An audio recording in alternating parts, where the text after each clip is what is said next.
AITA for telling my ex-boyfriend's new girlfriend exactly how he treated me? Hi Reddit. I'm writing this because I don't trust my own memory anymore. Nick made sure of that. When people ask how we met, I still hear the version he liked to tell. We were the only two left in the office that night, and she wouldn't stop teasing me about my playlist. The truth? He'd cornered me at the coffee machine 3 days in a row before I finally said yes to a drink. I thought his persistence was charming.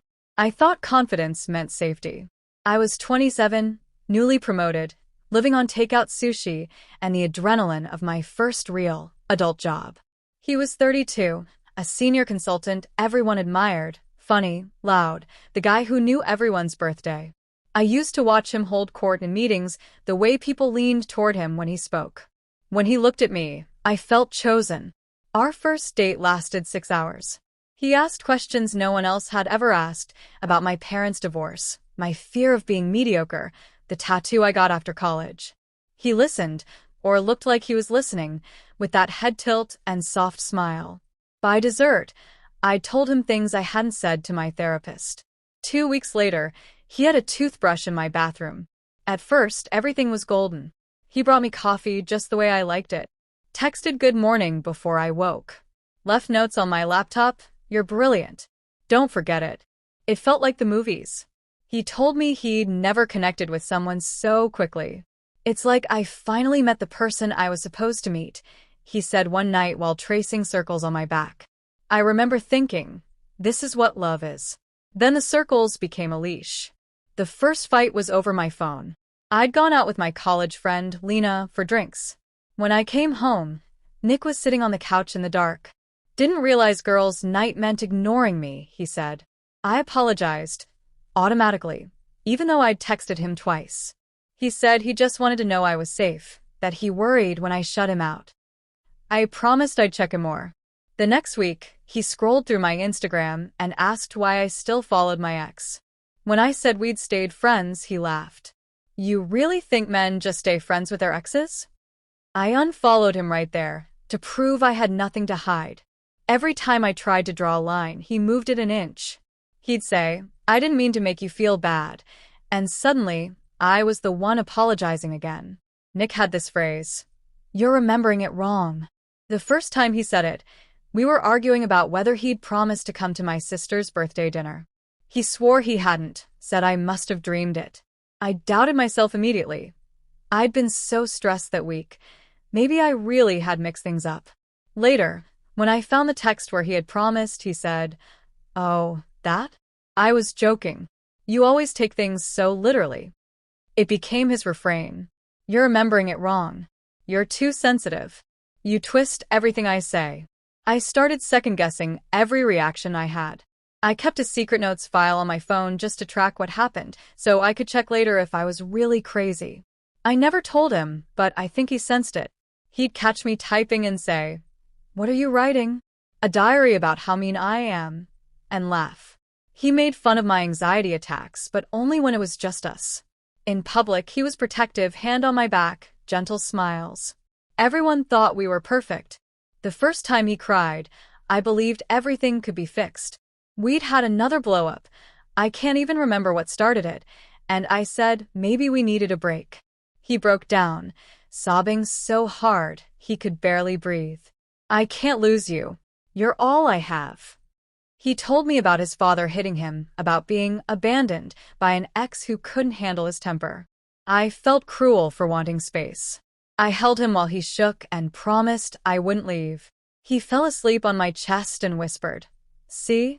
You understand me. That night fused pity and love together in my head. From then on, every time he hurt me, I thought of that little boy he described, the one no one stayed for. I told myself I'd be the one who did. Things got worse slowly enough that I couldn't pinpoint the day it changed. He'd mock me in front of friends, and when I looked hurt, he'd grin.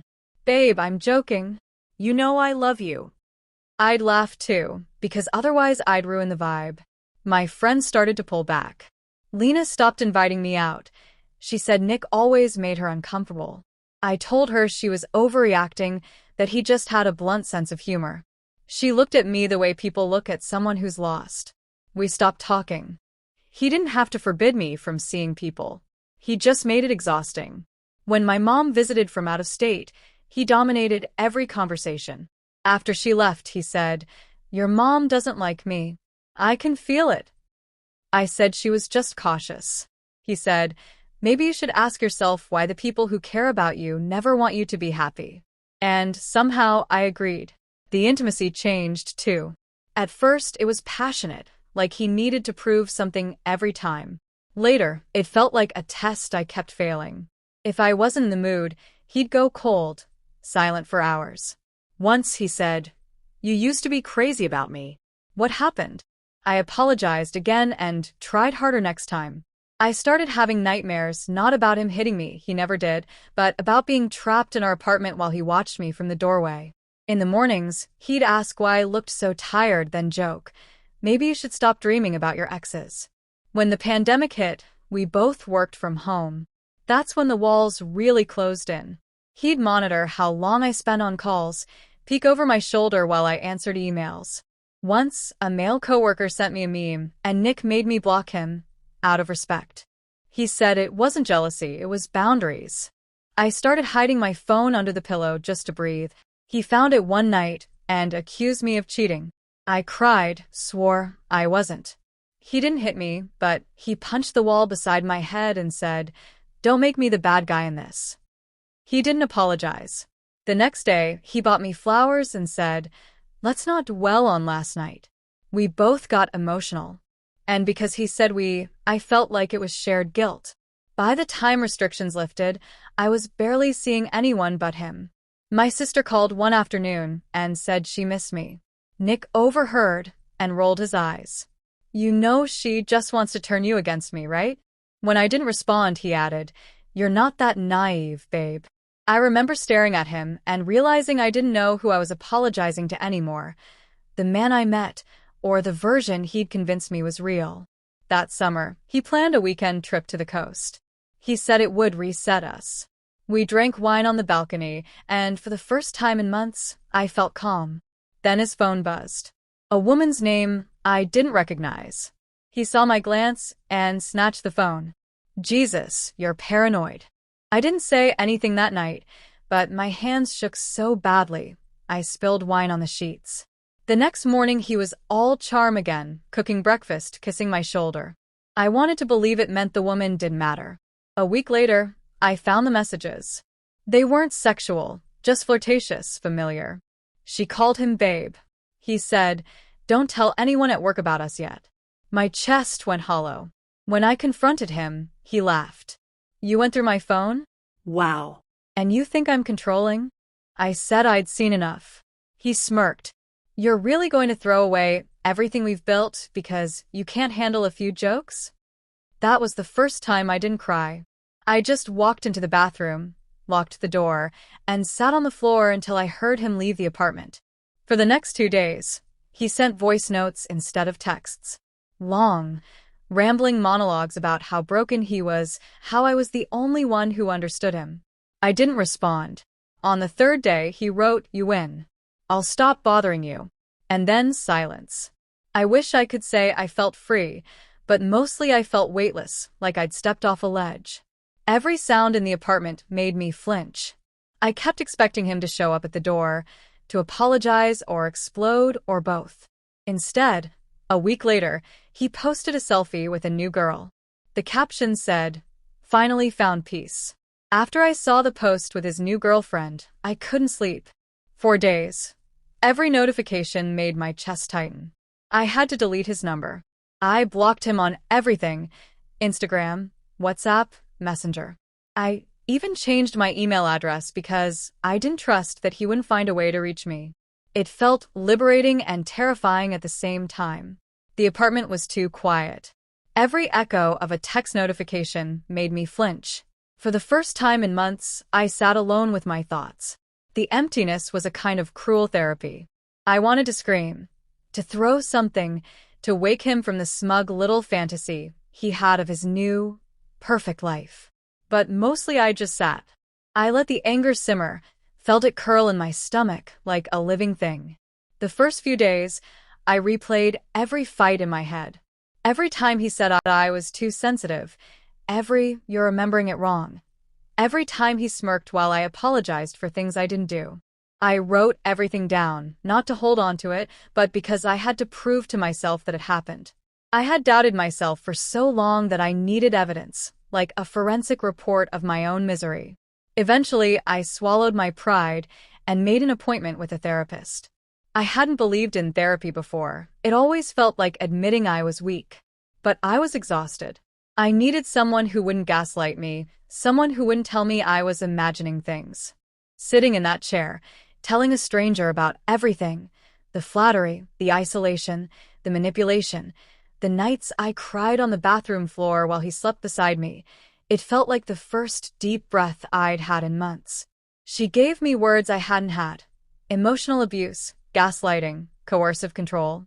She didn't excuse what he did, but she helped me separate the truth from the narrative he had forced into my head. I also started leaning on friends I'd neglected. Lena didn't judge me. She didn't ask why I stayed. She just listened. My sister came to visit, bought me ice cream, and told me I didn't have to forgive him to move on.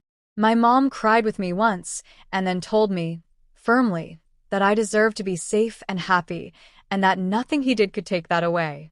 Hearing it from the people who loved me made it real. I wasn't the crazy one. He was. I wrote a lot, too. I kept a journal and tried to be honest with myself about my feelings: fear, anger, betrayal, sadness, relief. Each entry chipped away at the shame he had made me carry. After a few months, I started reclaiming pieces of my old life. I reconnected with friends I'd ignored. I signed up for classes I had abandoned. I got back into running, then yoga, then cooking again, all the little things that had given me joy before he moved in and subtly dominated my life. The anger never fully left, but it became useful. It fueled me to set boundaries. I started saying no to people who tried to overstep. I stopped apologizing for everything. Every time I remembered him trying to rewrite my reality, I repeated to myself, I am allowed to feel. I am allowed to exist. I am allowed to be angry. The rage against him crystallized into clarity. I hated what he had done to me. I hated how he had made me doubt every instinct. I hated how easily he manipulated and discarded people. And most of all, I hated the thought of him doing the same thing to someone else, lying, twisting, isolating, charming his way into their trust while slowly breaking them down. About 6 months after the breakup, I was scrolling Instagram and saw a story tagged with his name. A photo of him with a girl I didn't recognize, blonde, bright smile, holding a coffee cup. It was casual, but I could see the signs instantly. I could see myself in her. The wide-eyed look, the tentative smile, the excitement of feeling chosen. A week later, I noticed the posts, him tagging her, using the same phrases he used on me in the first months. My favorite, you're so smart. Can't believe I found you. The little hand on her back photos. The same subtle nudges to isolate from friends. You don't need anyone else. You have me. I wanted to look away. I wanted to tell myself it wasn't my business. But I couldn't. My stomach twisted when I realized he was repeating the same patterns, starting over, like a video stuck on loop. For the first time in months, I felt protective, not just angry. Protective of her, of the person I knew she hadn't become yet. I knew what it would be like. First, the love bombing. Then the tiny critiques. Then the gaslighting. Then the isolation. Then the crushing self-doubt. I didn't want to be paranoid. I wanted to be right. I debated what to do. Part of me wanted to stay out of it entirely, not my circus, not my monkeys. But every time I imagined her going through what I had, I felt a surge of rage I couldn't ignore. I wanted to warn her. I wanted to tell her the truth. Unfiltered. Update. After months of therapy, gym sessions, and rebuilding my life from the fragments Nick left behind, I finally started to feel like myself again. It was gradual. The mornings didn't feel like walking through molasses, my chest wasn't tight with anxiety every time my phone buzzed, and I didn't flinch when someone approached me suddenly. Slowly, I remembered how to breathe without holding it all in. The gym became my sanctuary, not just for fitness but for the small victories. lifting a little more than yesterday, holding a plank a few extra seconds, laughing at my own failed yoga poses without feeling stupid. That's where I met Mark. I remember the first time he helped me. I was struggling and he appeared beside me. "Here, let me help with that," he said, adjusting my posture gently. He didn't hover. He didn't lecture. Just presence. Calm, grounded, warm. And he smiled. That smile made my chest unclench. After that, I noticed him around the gym more often. He offered tips, encouragement, and jokes that actually made me laugh. Not a laugh of relief, but a real laugh. Over time, our paths aligned in the schedule. Morning cardio, then stretching, then a quick chat before leaving. By coincidence, one weekend, I saw him at a small cafe. I was fumbling with my laptop and coffee when he waved. We laughed at the coincidence, then fell into easy conversation. Our coffee catch-up stretched into a full meal, and I realized with a little thrill that I wanted this. Wanted him. On our second official date, I clumsily knocked my coffee cup against the table. Hot liquids surged toward my dress. Before I could react, Mark blocked the edge of the table with his forearm. His shirt took the brunt of it. "I'm so sorry," I gasped, mortified. He just shrugged, smiling. "It's okay. Coffee's not going to ruin a dress or my life." I wanted to insist, to apologize more, but his calmness washed over me like a gentle wave. It was the first time in years I didn't feel responsible for another person's pain, that someone else could act without expectation of blame. As our relationship developed, I started to notice Mark's signature move. Holding my hand. Always. Walking, eating, watching movies, even while using his phone. Sometimes I'd tease him. "Is this hand holding a contract now?" He'd grin, squeeze my fingers, and say, "Consider it insurance." It wasn't possessive. It was protective, grounding, subtle reassurance. Unlike Nick, Mark never used touch as leverage or punishment. Every time he held my hand, I felt seen, safe, and allowed to just be. One afternoon, he was trying to open a stubborn jar lid at my place, but it slipped, and the metal edge accidentally hit my forehead. "Oh my God, I'm so sorry," he stammered, eyes wide with panic. I laughed through the sting, pressing my palm gently against the small bump. "It's fine," I said, smiling. Mark, unconvinced, cupped my head in his hands, inspecting the bump. "No, seriously, is it okay?" I leaned closer, laughing, and pressed my lips to his. It wasn't about the bump. It was about trust, warmth, and the way he made me feel safe enough to just let go. For the first time, I felt desire without fear, intimacy without manipulation. Our dates became regular, brunches, hikes, movie nights. Sometimes he'd tease me for my overthinking. Sometimes I'd tease him back. But always, there was mutual respect and laughter. He never made me feel like I was overreacting or imagining things. I started noticing the subtle contrasts with my past relationship. No manipulation, no tests, no guilt trips. "No, you're remembering it wrong." No making me feel small. Just a steady presence, small gestures of care, and playful, safe intimacy. Mark had a way of creating a bubble around us. Even in a crowded cafe, his focus was just me, and I felt entirely allowed to exist without explanation, without proving anything. One quiet evening, curled up on the couch with Mark's hand gently covering mine as we watched a movie, my phone buzzed. A new notification appeared. I unlocked it and froze. My chest tightened as I glanced at the name. It was Nick's new girlfriend. For a moment, I felt a swirl of emotions, curiosity, apprehension, and an almost protective instinct rising within me. Part of me wanted to ignore it, retreat into the comfort of my life with Mark, and pretend it didn't exist. But another part of me knew that whatever she had to say, I could handle it. I was no longer the girl who flinched at every text or doubted her own reality. I looked down at Mark, his hand warm and steady in mine, and felt a surge of quiet confidence. No matter what came next, I was no longer powerless. This time, I had control. Update. After days of staring at Nick's new girlfriend's message, I finally replied. She was hesitant, cautious, wary of falling into the same traps I had once been trapped in. She wanted to know why I was even contacting her. I didn't sugarcoat it. "I've been where you are," I wrote. "He's charming, but he manipulates, isolates, and twists your reality. You're not imagining things. You're not weak. You deserve to know the truth before it's too late."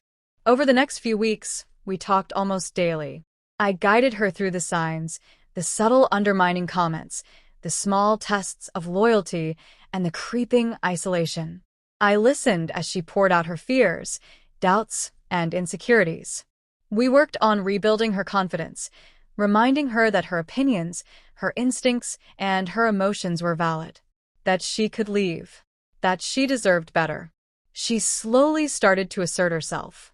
She refused to answer Nick's texts immediately, started making plans without telling him first, and even reconnected with friends she'd distanced herself from. It was empowering to watch someone recognize the patterns and reclaim herself, and knowing that my guidance helped her find that strength felt liberating. It didn't take long before Nick's controlling nature collided with her newfound confidence. He tried to corner her in public, guilt her, manipulate her into apologizing for imagined offenses. She stood her ground and finally walked away. But she didn't stop there. She exposed him at his workplace, in front of colleagues and his boss, detailing the harassment, manipulation, and lies. The shock on his face was absolute. No charm, no smirk, no gaslighting worked this time. He was powerless. Of course, Nick eventually discovered that I had helped her. True to form, he tried to manipulate the situation. I got a message from a new account, full of veiled threats and guilt-tripping lines. "I don't know why you're involved," it read. "Stay out of my business." I didn't even flinch. I blocked him immediately. One account, then another attempt, all futile. He had no control.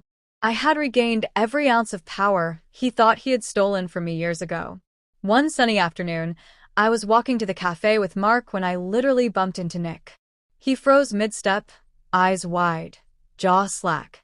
I could see the shock written all over his face. Gone was the girl who had flinched and apologized. Gone was the doubt. I stood tall, fit, confident, and radiating a calm he clearly hadn't expected. Before he could speak, Mark appeared beside me, his presence solid and protective.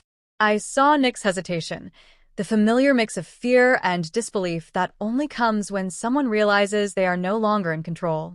"You didn't have to ruin my relationship," Nick muttered, his voice tight. I smiled, calm and deliberate. "I have the freedom to talk to anyone I want. I didn't lie. You can't do anything about it." I started to walk away, feeling the weight of years of fear lifting with every step. But of course, he tried one last time. He stepped in front of me. "Can we talk in private?" I shook my head firmly. "No." Before he could push further, Mark stepped up, tall and commanding. "She already said what she needed to say," he said, eyes hard. Nick's confidence faltered visibly. For a moment, there was silence. Then Nick looked at me, really looked, and his eyes widened, fear flickering there for the first time ever. Without another word, he turned and left, swallowed by the city crowd, powerless and exposed. I exhaled slowly, feeling the last remnants of his shadow leave me. I looked at Mark, smiled, and realized that for the first time in years, I wasn't just free of Nick. I was whole, and I would never let anyone manipulate me again.